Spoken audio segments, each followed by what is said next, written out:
that's sticking out. Oh.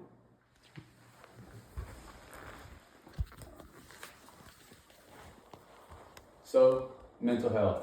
Mental health is commonly overlooked within the younger community, when actually the younger community has the highest percentage of mental health disorders. Around 1 in 7 younger adults, technically teens too, it's 14 to 25, have the highest, or 1 in 7 young adults have a mental disorder. It comes out to around 20%.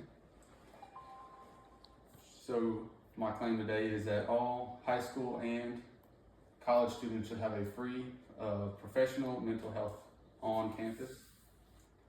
So what actually are the negative effects of mental health?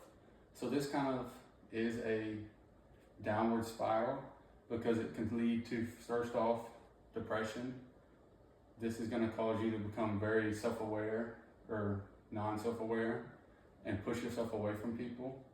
And this is going to kind of bring along a bad social behaviors or a social environment. You won't want to be around anybody. This allows you to not have friends or to push any of your friends away. So this makes it where you're pretty much just feel alone all the time. It can also have severe anxiety because then that being alone feeling is just going to make you almost make your skin crawl because you feel like you have nowhere to go or nobody to talk to. It can bring along eating disorders. If you don't know, there are many types of eating disorders, like anorexia is one.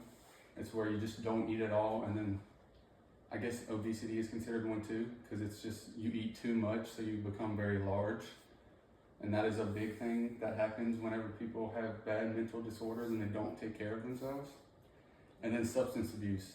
That's another big one. A lot of people lean towards substances whenever they become lonely or feel depressed. So this causes even more of a downward spiral because once you start, it's really hard to stop.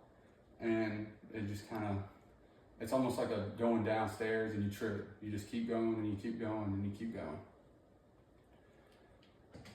Professional help can actually help students in college and in high school with their education.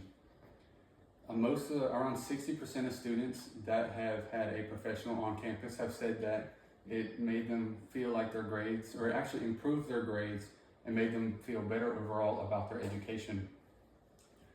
This percent said that their grades significantly shot up and it took a lot of academic pressure off of them. It allowed them to understand how to actually handle that pressure about school and to ensure that they weren't stressing and didn't let that anxiety and depression take over. It allowed their social behavior to become better with students.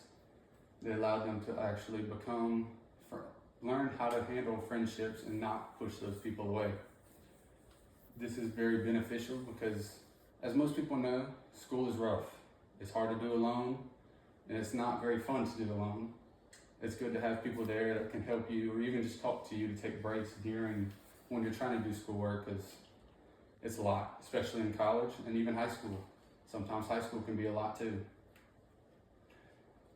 And then it also can it gives you a safe place to de-stress in school.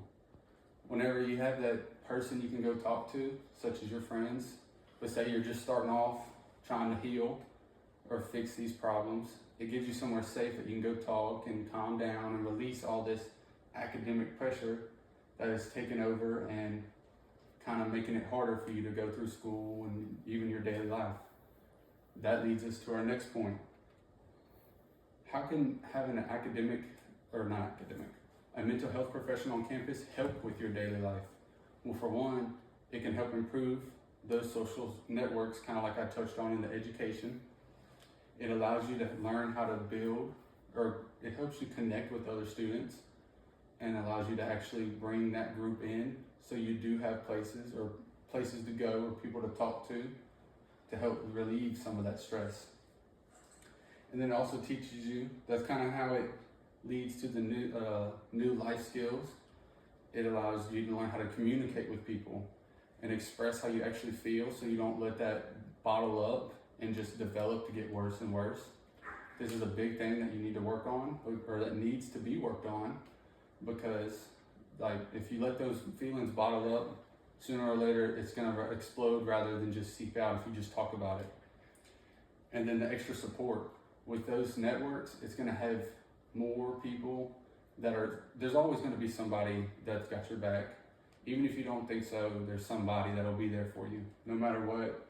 In rough times, good times, it's just how it is. It allows you to learn how to handle your emotions in your daily life. Because when you talk about them with a professional, they can give you advice on how to handle that anger, that stress, that anxiety, or even the happiness.